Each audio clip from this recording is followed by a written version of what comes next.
actually, alongside that, we have some really useful advice notes on our website relating to capital projects, such as fundraising for capital developments, design of theatre spaces, planning advice, and signposting to the non-conventional theatre spaces, such as pop-ups. Those all complement the two webinars that we've been running on this subject.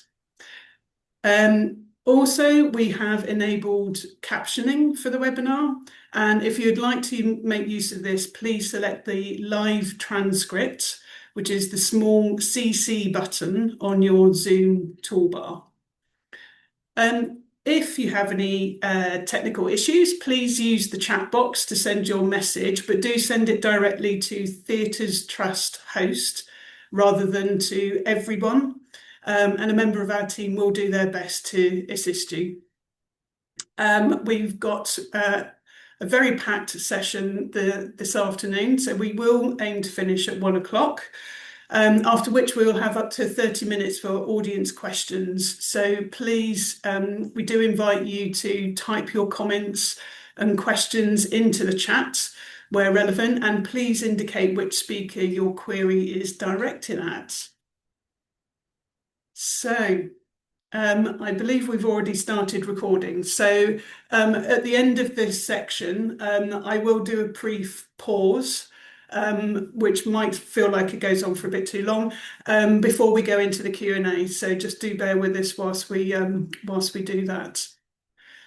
So without further ado, hello everyone. My name is Michelle Carwadine-Palmer, and I'm the Head of Theatre Management here at Theatres Trust.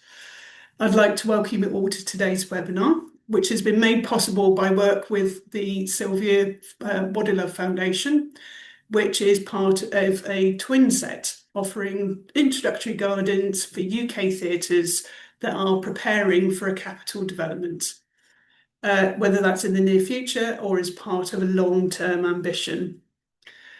First off, just to give you a quick overview, a little bit about Theatres Trust. So for those who don't know, we are the national advisory and advocacy body for theatres, and we're established by an Act of Parliament in 1976.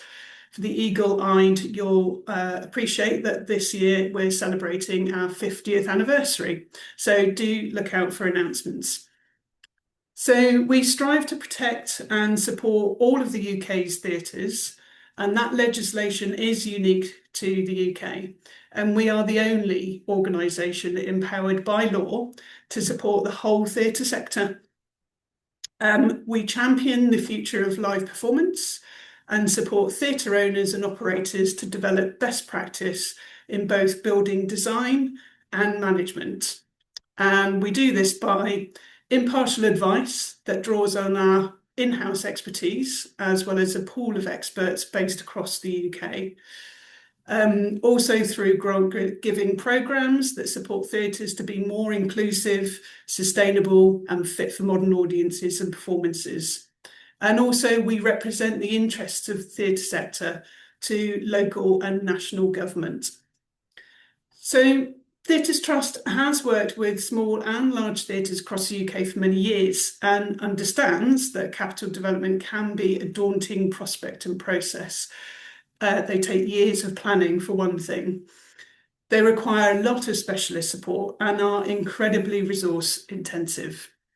Our hope is that these webinars provide guidance for theatres who are considering a capital development project when the most significant decisions are made and foundations are laid, especially if you are in your very early stages of thinking.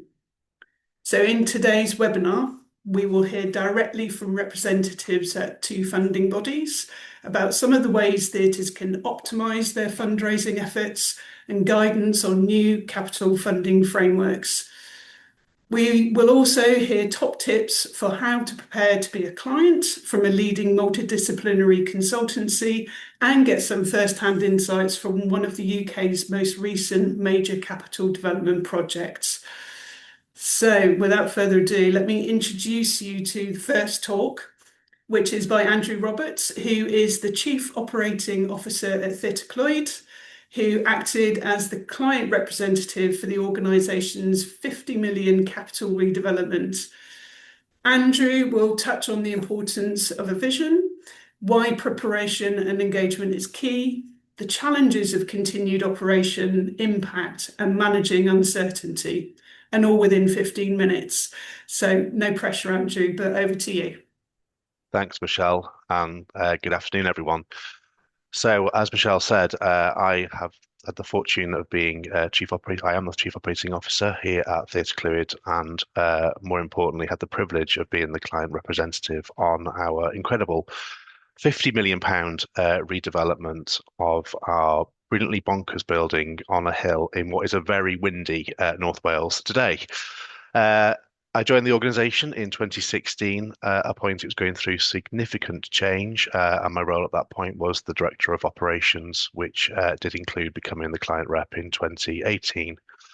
At the point I joined the organisation, the building had already reached its end of life. There had been many condition surveys completed over the years that said it was either time to redevelop it or time to consider mothballing the building. And as the lead for operations, it was significantly challenging as a building to try and operate. So our journey on our capital redevelopment began way back in 2017. Today, I'm going to talk a little bit about the journey from then up until when we started on site in 2021. Next slide, please. So firstly, why preparation was essential. As I talked about, it was an aging building with significant urgent infrastructure issues. Every day, it was a question of what's going to fail today, which roof's going to leak, which piece of technical equipment is going to fail. But coupled with that, we continue to have significant demand from audiences, from artists, freelancers, and partners. The building was busy, it was active. There was a demand for work to happen within the bricks and mortar, but the building itself was failing. And yes, at that point as well, the funding decisions were still completely unknown, very uncertain, and from a trust and foundations point of view, a very, very competitive market. So we needed to prove our ambition, our credibility, and plan boldly without, guarantees. We were very fortunate then in 2018 to receive a private donation to enable us to do a feasibility study, which was match funded at that point from the Arts Council of Wales through their capital pot. Next slide, please. What we learned in the very early days is we need to establish a clear artistic but also civic vision. For many, many years, Theatre Clwyd had been regarded as purely a theatre, but a 10,000 square metre building needs to be more things to more people within our geographical location. So we quickly understood the need to position ourselves as a cultural hub, not just as a theatre, and as I say, a resource for the whole region, North East Wales, North West, UK-wide. And we need to align the redevelopment and the work we wanted to do with our audiences. We need to consider access, sustainability, and future-proofing our working practices, whether that's in theatre making, whether that's just in the way the building operates. And we need to demonstrate the impact that this building would have through investment to our funders, or potential funders at this point, partners, and clearly for our staff and the people who've been working in the building for many years, because as I said earlier on, the building had reached end of life at the point I joined in 2016, but also there'd been a couple of previous feasibility studies that hadn't got to the next stage. So a lot of the team were quite skeptical about whether we would actually get this project up and running and off the ground. Next slide, please. So during our feasibility, we started to talk and consult with our audiences. One of the very, very simple early days thing was we sent an email out to our mailing list and asked them 3 questions. What's the one thing that you'd put in a treasure chest within Theatre Clwyd? What's the one thing you would put in the bin? And what's your one wish for the building? Within a couple of hours, we received over 3,500 responses. Very, very varying, very, very interesting, but it just shows what the appetite and the level of engagement we had from our existing audiences, which just added weight to the need to motor on and get moving with our redevelopment. Once that initial phase of consultation with the public had begun, we then started having more detailed sessions with audiences, local community groups, our visiting companies, both professional and community based, and our freelancers as producing house. It was important that we considered all the skills of our theatre making teams, but also how those creatives who come into our building for a short space of time engage with the building and what we needed to consider to make it a better building in the future. So we need to have a strong buy-in and try and reduce surprises. Easier said than done. So one of the major challenges we faced while doing all this planning is we still had to run a building. We still had to produce shows. We still wanted to welcome audiences in. We still had to keep putting big sticking plasters on a building because we did not know, are we going to get the funding? Are we going to be able to realize this incredible project in the way that we wanted to? So it was resource heavy. It was a challenge to balance all the work that we needed to do, say, keeping the building running in a line with surveys, feasibility studies, allowing the design team space around the building, meeting with the design team. This was all pre-COVID, so I was spending, a couple of days a week, sometimes going down to London to meet with the architects. A lot of that changed post-COVID, but again, it was all considered part of the day job, as I say, whilst still running the building. That was all coupled together with a lot of uncertainty. We were still living at that point without confirmed funding. We'd passed our feasibility stage, we'd got that report, and we were going into further design. But this was a big scheme. In the initial costings, it was 16 million. Then it crept into the 30s, and as I said earlier on, it now finished as a just in excess of a 50 million pound scheme. So there was still no guarantee that the project would proceed, but we as a team had the drive and the confidence, and through Liam as our chief exec, the connections he was able to start developing through the Arts Council with Flintshire County Council, who are our landlord, and also Welsh Government, to really start building the case for support with our capital project. And the lesson learned during that time of uncertainty was just to be as transparent as we possibly can, both with internal stakeholders, but also anyone from external who had a part to play in this journey. This also created uncertainty for our audiences because we would start these early conversations with them about potential capital redevelopment. Well, what does that mean? Are you closing? What's going to happen to the staff? How long is it going to take? All these kind of things. Theatre could also approach the project in a phased way. So when we actually went onto site, we didn't close in its entirety at any point through the 3.5, nearly 4 years that we were in construction. So again, that posed more questions from both our audiences and our core team about what those disruptions would mean and how that would affect them. And we didn't know truly how it was going to work at this time. We had great advice from Jack and the wider team at Plan about how to go about it, but this was a unique building, as I say, up on a hill in North Wales. So it was a challenging time, but we need to build the trust. And again, I talked earlier on about the transparency, but also the openness as much as we can with our audiences and key stakeholders. We also need to consider the impact on other building users, visiting companies, creatives coming into the building going, oh, I hear you're going through a capital project, or what does it mean? How's it going to be? How does it affect me? And we didn't want to be in a case of drip feeding information, but of course we didn't want to make false promises because again, there was still uncertainty around timelines and around timescales, but we needed to remain consistent and we need to keep that clear message moving forward, making sure people felt listened to, making sure that the operational needs were bedded in early and trying to get a stronger shared ownership within the building and the project that we were going to undertake. So looking back as I can 9 years later, sort of thinking about some of the key successes that we had within that time, investing time before money, it had to be, we needed to know what we wanted to achieve and how we wanted to achieve it before we could go asking for public funding, trusts and foundations or our private fundraising campaign. And treating the preparation time as strategic, not just administrative. Yes, it was a big time burden and very time consuming, but without doing that work in a strategic way in those early days, it wouldn't have given us those foundations to be able to build upon the project that we were embarking. And going back to those earlier notes that I said about the narrative, it needs to be linked to our artistic ambition as a producing and receiving house, thinking about the community benefit and also how, on a practical terms, we're going to deliver this project. It was not an easy task to do whatsoever. So some of the key takeaways as well from the project was preparation is part of the funding case. It's not a precursor, and I can't reiterate that point as much as I can. Engagement builds resilience during those uncertainties, and the process shapes the culture of our organisation, not just the buildings. And that's something that we've reflected on very much, that the building started to change long before the construction phase actually happens.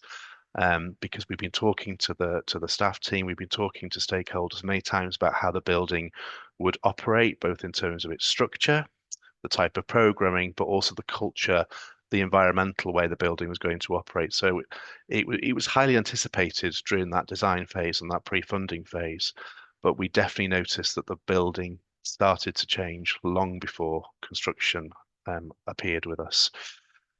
And just the last couple of slides just to show where we got as a completed building. So the completion of the building was the end of October. It was designed by Howard Tompkins, and the main contractor was Gilbert Ash.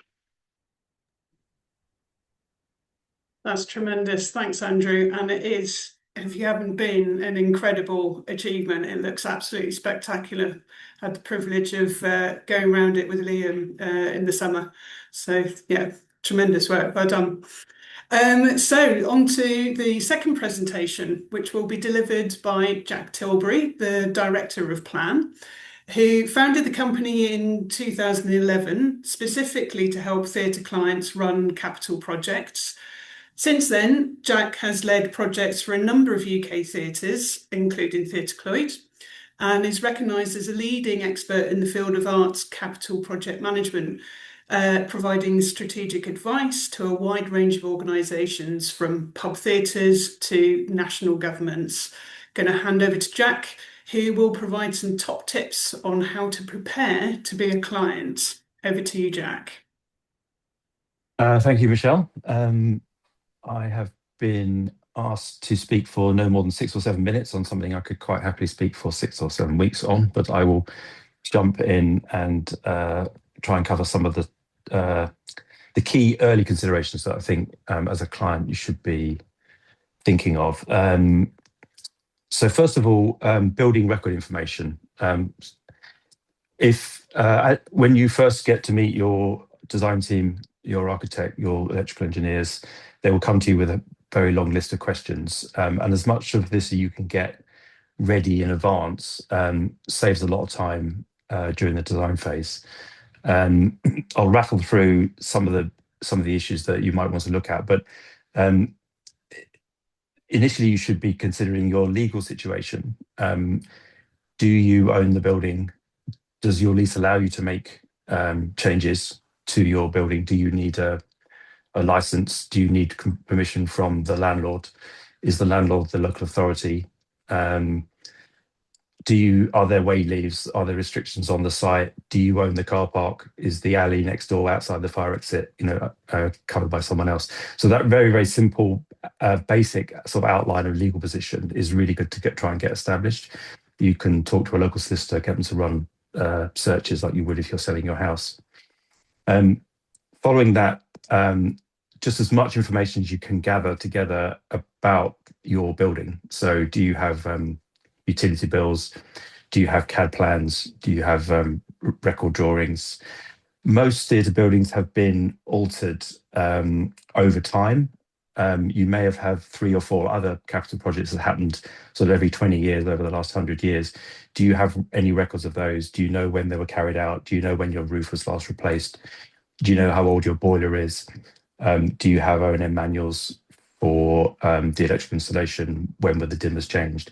All that sort of information the designers will be coming and asking you on day one. So as much as that as you can get together in a folder ahead of time is really, really useful. And then fairly basic sort of building information that you should have to hand, but is often sometimes takes a little longer. Things like your asbestos management plan, your electrical test certificates, emergency line test certificates, your utility bills. Try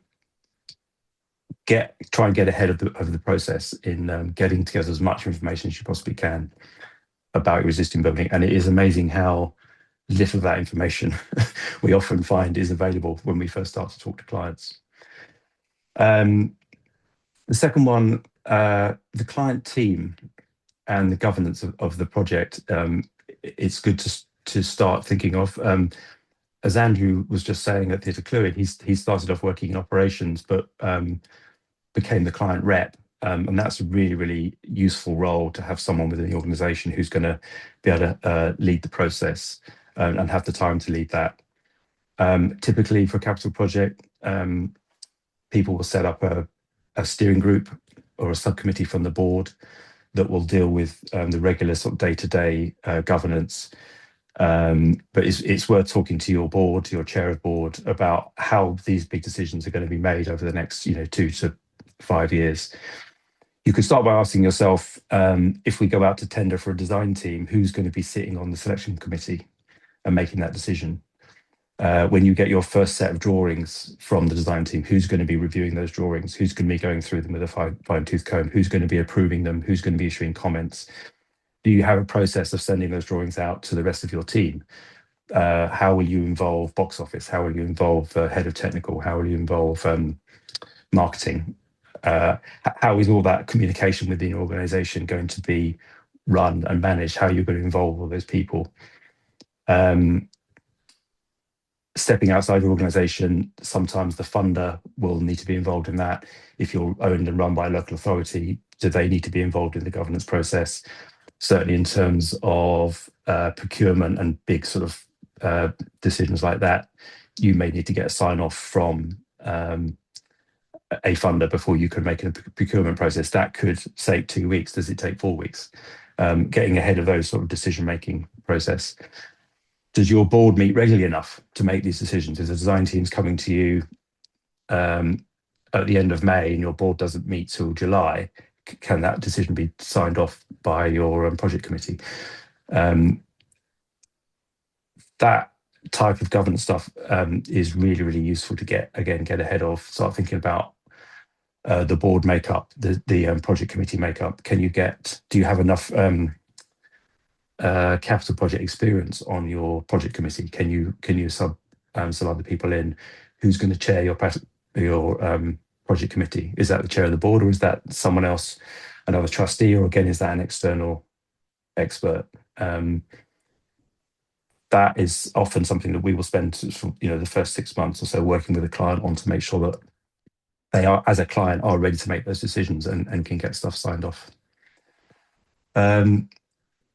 And then I think the final thing, and I'm sure the people from the funders who are following me will probably touch on this, but procurement of the design team is a really big consideration.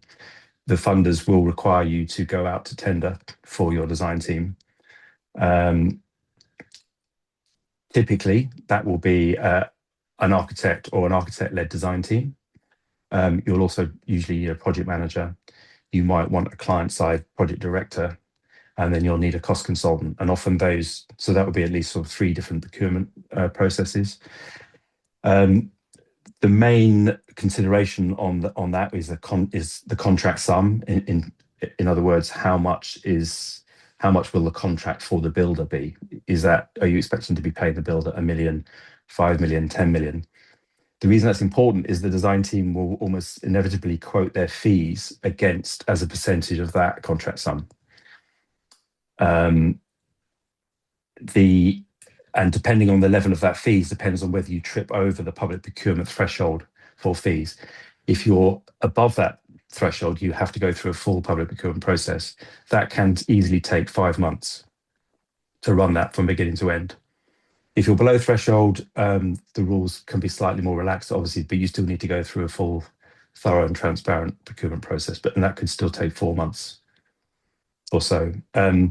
The sort of catch-22 is that in order to go through a procurement process like that, you probably need a feasibility study to understand what the procurement process will be, what sort of design team you need to make sure the brief's ready, to understand what the contract sum is.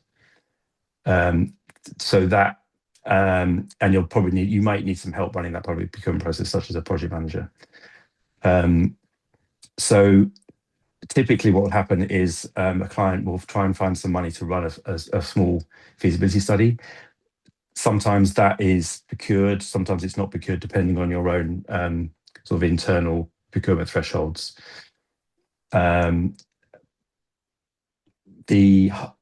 But yeah, so once you've got the feasibility study, that will usually be able to ascertain for you the contract sum, the design team, the brief, and then you'll be ready to go out to procurement. But often what clients will do is they'll say, well, we've got a design team now, we've just had a great feasibility study, we love this architect, let's carry on, we've got a bit more money, let's do RIBA stage 2. But then you'll find you're getting into trouble with funders because you haven't procured that team. So generally, and while it's very frustrating and seems to be a hold up to the process, you will often need to stop for 4 or 5 months after the feasibility study to go through that full public procurement process and get that full design team on board.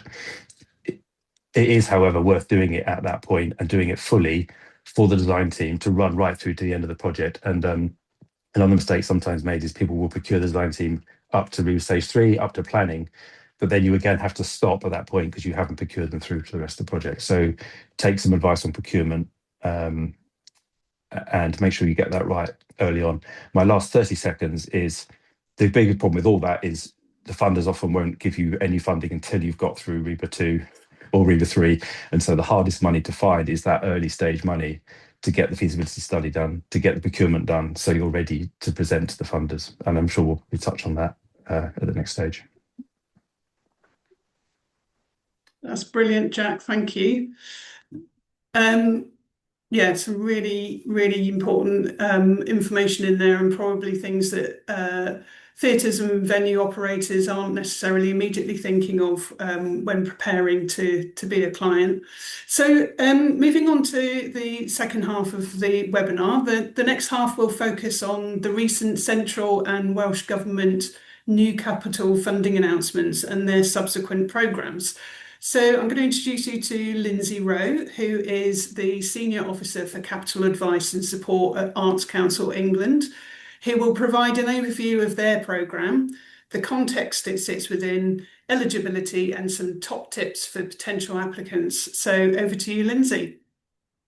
Hi. So I should start this by saying, like many capital applicants to our funds, I have been incredibly ambitious in terms of what I'm trying to cram into this presentation. So I will do my best, but I'll whiz through these first few slides about the context and the Creative Foundations Fund, because all of this information can be found on our website.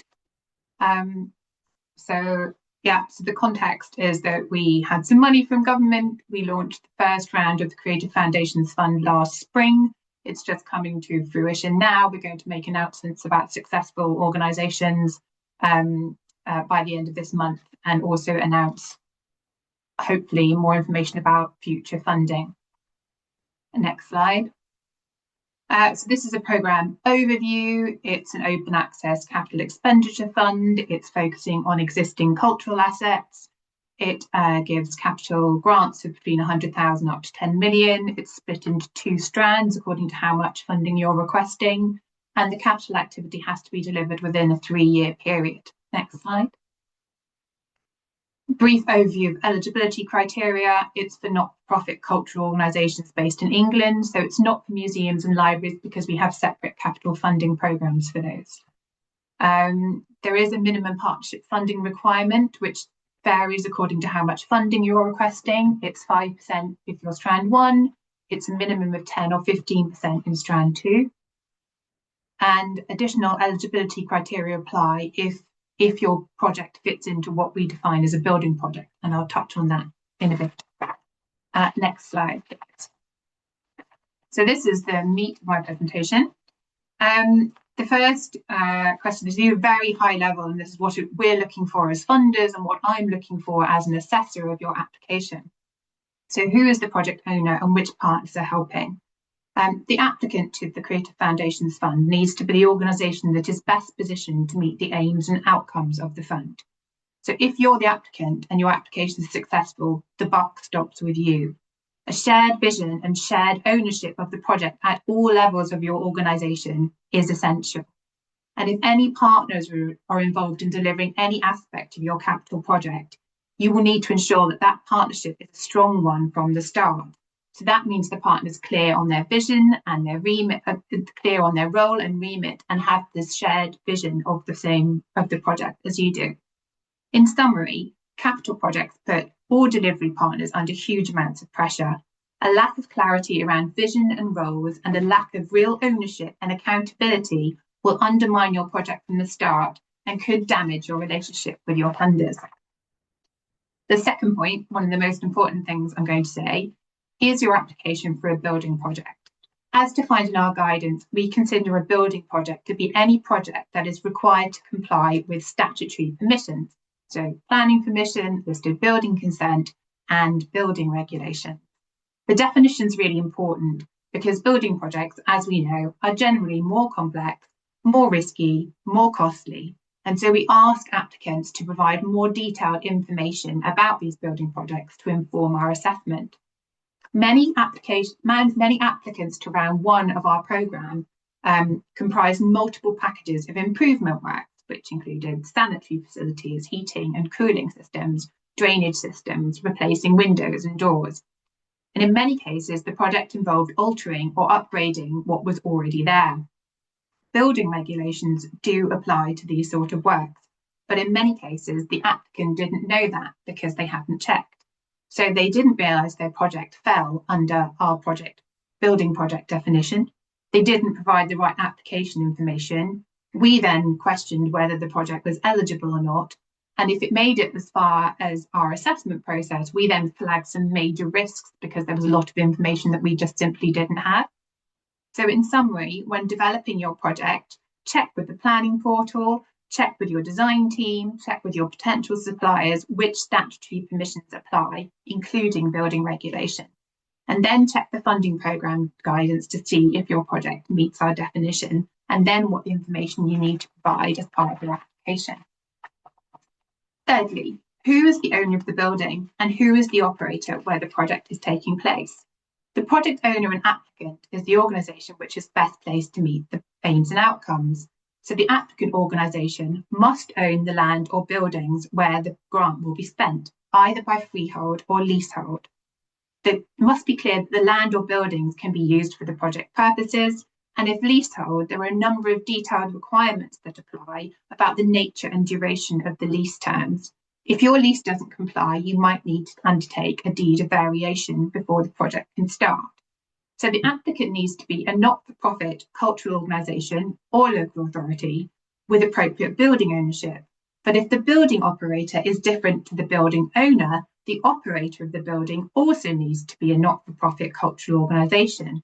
For example, we could not fund the redevelopment of a local authority-owned theatre building, which is run for profit by a commercial operator.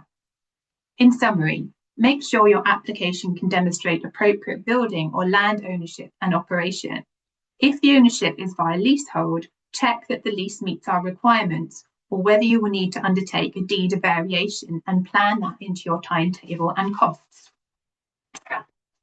Number 4, is your building project at the right stage of design development? This is another key point I'm making. All of this information is set out in our guidance, but basically in these applications, we expect you to describe in detail the scope of work, including the legal requirements and the statutory approvals that you'll need. You need to have sought professional advice relevant to the project scope and whether any part of your project needs to follow the RIBA plan of work. You have to be ready to commence detailed specification and appoint contractors once you have a successful outcome. The project scope needs to be fully established and coordinated between specialisms, so between architecture, structural engineering and building services. Fundamentally, you need to have sufficiently detailed information to be able to accurately cost all aspects of your project. If any part of your project is following the RIBA plan of work, that aspect of the project needs to be developed to at least RIBA stage 3. Many projects in round 1 of the funding programme comprise multiple packages of work. Some packages were following the RIBA plan of work, some weren't. Some packages were suitably developed, others were notably underdeveloped. We need every aspect of the project and every work package to be developed to the same level of detail, and we will look at the project as a whole. If we don't think your project as a whole is sufficiently developed, it will either be made ineligible or our assessment risk rating might be so high that it's unlikely to get funded. And finally, a quick note about skills and capacity. Many projects are delivered by in-house project teams working with external consultant design teams to provide the necessary range of skill and specialism to deliver the whole project. But you need to be realistic about the skills and capacity of your in-house team, especially when you're trying to deliver operations as normal whilst trying to plan and deliver the project. When you make appointments to develop the project, ensure that your procurement approach complies with our programme requirements and provides best value for money. And don't forget about governance and decision making. So do you have the right skills and capacity on your board and senior management team, as well as the right organisational structures in place to make effective and timely decisions to deliver your project? Next slide, please. Does your timetable reflect all known influencing factors? So what are the key drivers for the timetable? Is it about grant spend and funding requirements? Is it about delivering the works within a defined period, so like the quiet summer period for a theatre? Or are you trying to align the reopening with a big event or festival? What are the key milestones between now and completion, including securing funding, design specification, statutory permissions, starting on site, etc.? And where are delays most likely to happen, and how will you mitigate and manage these? What is the cost associated with these delays, and can you factor that into your contingency? In summary, when we ask for a timetable as part of your application, we expect it to be subject to some level of delay and change because the project is at a relatively early stage and capital projects are difficult. At assessment stage, I need to understand the factors that are driving the proposed timetable, and I need to understand the critical path. How well can the timetable accommodate delays? How does any delay impact on issues like costs, cash flow, and organisational capacity? Ultimately, how great is the risk that the proposed project can't be delivered within the stated funding period, i.e. within 3 years of the award? Number 7 is about procurement. So how will you ensure value for money when buying goods, works or services? Now, Jack touched on this, and I'm sure he knows much more about this than I do.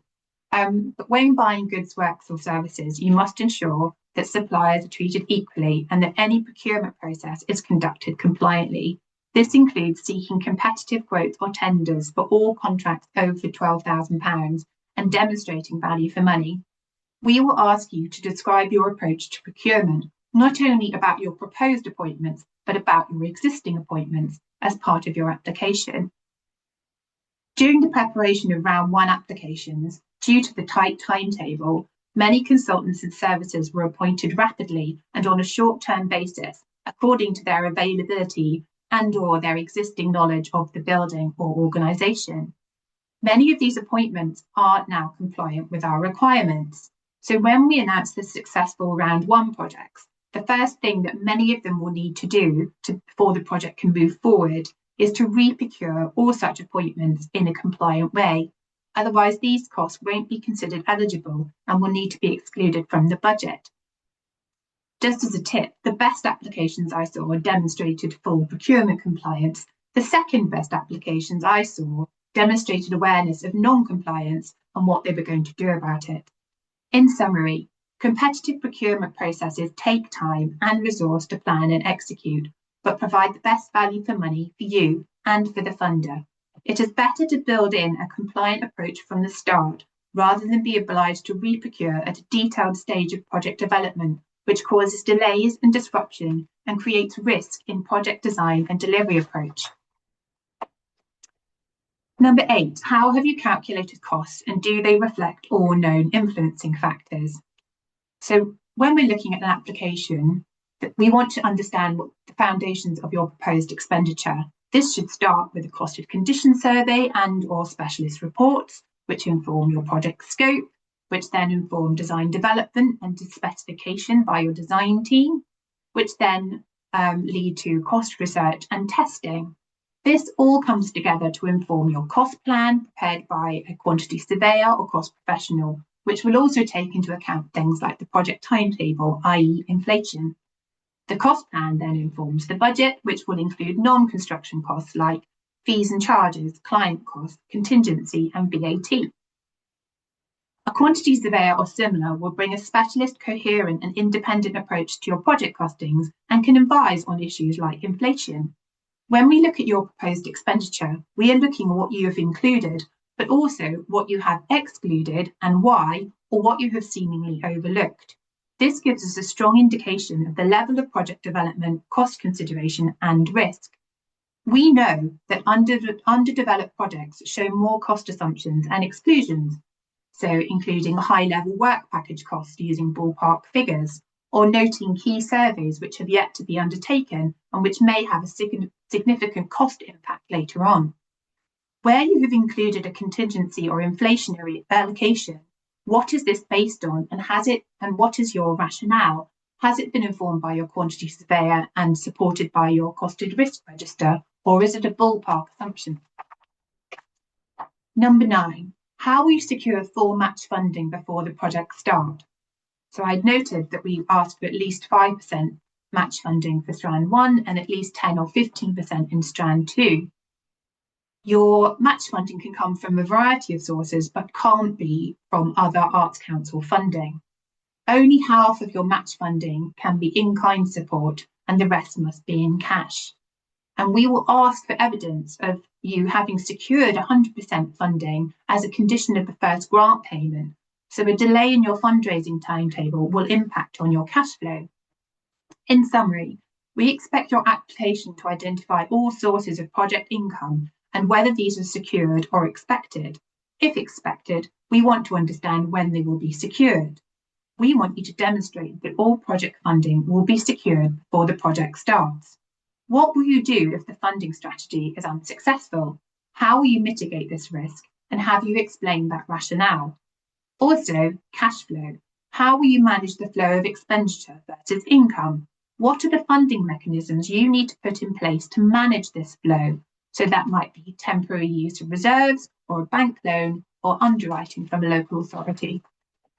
And finally, all of the tips that I flagged are key areas of potential project risk in a capital project.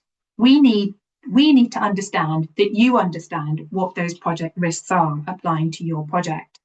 So we ask you to submit a costed risk register covering all the risks that you have identified about building ownership and operation, about statutory permissions, design development, skills and capacity, timetable and cash flow, procurement, costs and fundraising, amongst others.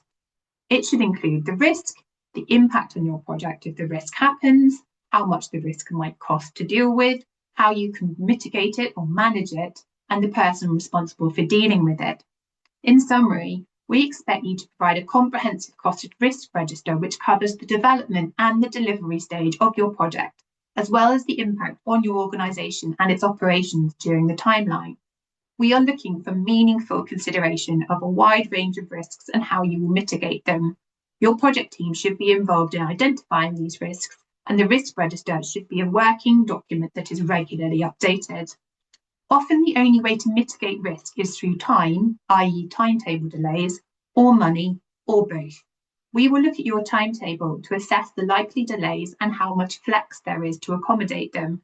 And we will look at your contingency provision to see if it aligns with your costed risk total.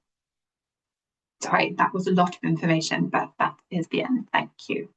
That's fantastic, Lindsay. As you say, that's an incredibly dense piece of information there, but the webinar will be on our website, so if anyone wants to revisit that and to get the notes that they didn't quite capture, then do that. So without further ado, and I'd like to now introduce Andrew Richards, who is the Head of Business Development at Arts Council of Wales. Who will also provide an overview of the current and future capital funding landscape, as well as some headlines from the recent survey conducted to establish the state of our venues needs in Wales. Over to you, Andrew. Thanks, Michelle. Yeah, so as Michelle just said, I'm Andrew Richards, Head of Business Development at the Arts Council of Wales. My remit in the Arts Council is in a really small team with just two full-time equivalents. And among other things, we deal with the capital programme for Wales. So it's been interesting to hear from all the other speakers, because a lot of these things ring true with us and what we're hearing from the sector in Wales. I've taken quite a different approach to Lindsay.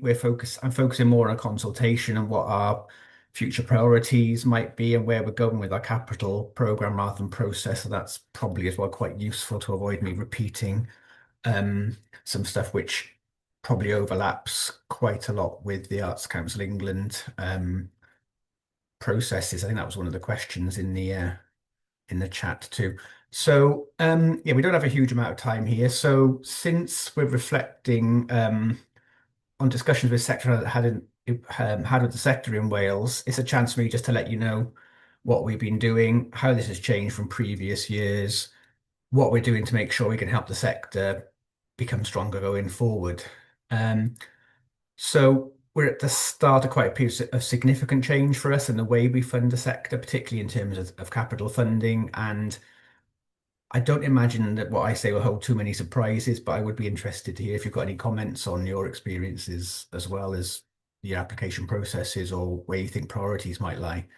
So if we go on to the first main slide. So I've included here just a couple of slides on where we are at the moment and where we've been. And I think positively, I think by looking at the increase there at the end of this chart, we're showing how we've had a decrease in available capital funding for a significant number of years, up to about 22, 23. And then that's followed by a couple of years here where we've been receiving Welsh Government funding on a much larger scale to help the sector based on advocacy, the recognised need by Welsh Government about where the arts sector is and how just using lottery funding wasn't enough to get things moving in the way it should have been. So it is good news for the sector. We need to make sure we get things in place to ensure we're distributing it to where it needs to go. And so we're going to look at how we're preparing for this to happen alongside potential applicants preparing for your own capital projects.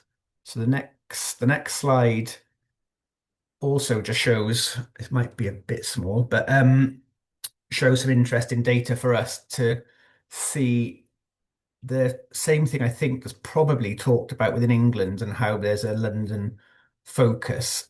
It's interesting to see here that over the last 10 or 12 years, actually the focus hasn't been in Cardiff. It's been fairly evenly spread, and actually the top 5 or 6 local authorities within Wales aren't Cardiff. We've got some in the northeast of Wales, northwest of Wales, mid and west Wales, so over towards Ceredigion. And there's one here, which obviously we've had the talk from Andrew Roberts earlier about Theatre Club. We haven't even included that one because the grant there was a large grant, and would have actually skewed this. You probably wouldn't even have seen the bars. But so there's Flintshire in the northeast of Wales as well. So we don't at the moment recognise a huge geographic difference in capital spend. So that's quite an interesting thing for us to see, but we need to keep an eye on that and make sure that we continue to work towards breaking down those regional differences. The next slide then.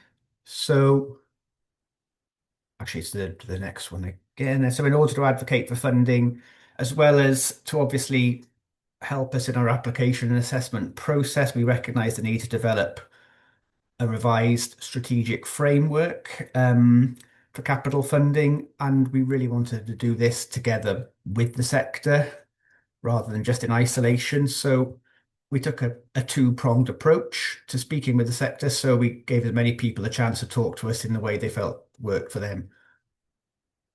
The first piece of work that we did was an online survey. So we asked the sector about what their capital needs were over the next 5 years.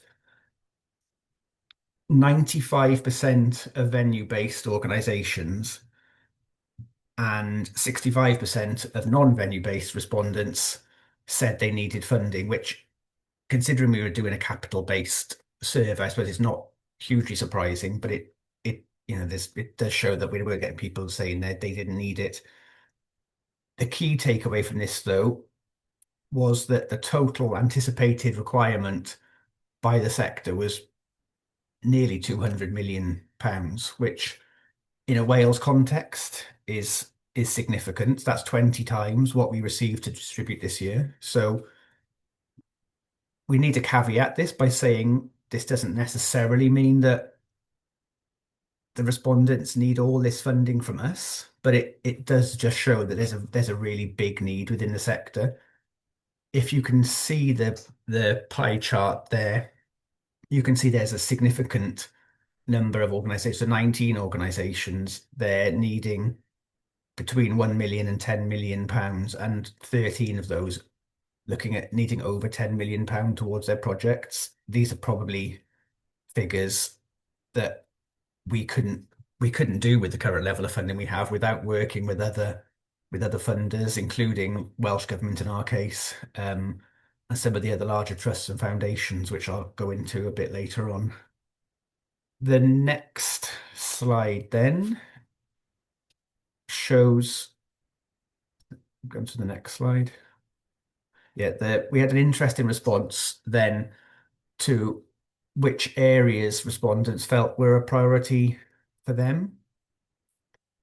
You can see the usual ones you'd expect to see: repairs and maintenance, environmental and financial sustainability coming out as the top areas for funding. But you got then over on the other side of things, the ones that were deemed least important were digital innovation, addressing regional disparity, which I touched on earlier. Maybe there isn't quite as much of that as we thought, and change of assets or usage. So they came out as a lower priority. But if we go on to the next slide, the next prong of the approach that we did was had some sector conversations, so Zoom type calls with any organisations that wanted to join us. And interesting, the key thing that came out of that was actually that the need for more digital innovation actually came out as one of the top priorities within those sector conversations. We're not really sure why that is, but we imagine it's because there's a bit of blurring around what this actually means, and that potentially the live conversation and actually being able to talk to people in a room may have highlighted some more importance and brought it further up the agenda. We talked about challenges that people face, so some of those have been touched on by some of the previous speakers. And as members of the sector, you'll be aware of most of these, but the things we were being told were problematic in particular were capacity, technical knowledge gaps, and application procedures. So we're always trying to balance the simplicity of applications with the need to gather enough information to make good decisions. We've taken on board these comments. We hope to factor in some more time for support and conversation with applicants. That was something that really came out as something that would be valuable, having the chance to talk to officers that might be assessing applications about good practice, about what we wanted to see in applications, how we might interpret priorities or how they might interpret priorities within their applications. But we also want to encourage applicants to really think about what they might need to include in budgets in relation to project management and other similar costs as well. So being able to ensure that they bring in the right people at the start of their project to allow them to move through the process. And I guess that's particularly important for the smaller organizations that won't have been through this type of project and maybe don't have the exact skills to hand within the organization. So bringing those in, putting them in the budgets and making sure that they appoint the right project teams at the beginning was really important. Some of the other things were fundraising and match funding. they've been raised as well. Lindsay mentioned obviously the match funding requirements and things of Arts Council England. We've been trying to open a wider dialogue with other funders, so like Theatres Trust, to try to get applications over that hurdle of trying to do that jigsaw puzzle, the one where you're told your project doesn't quite fit with one funder and you go to somebody else and it doesn't quite fit with them.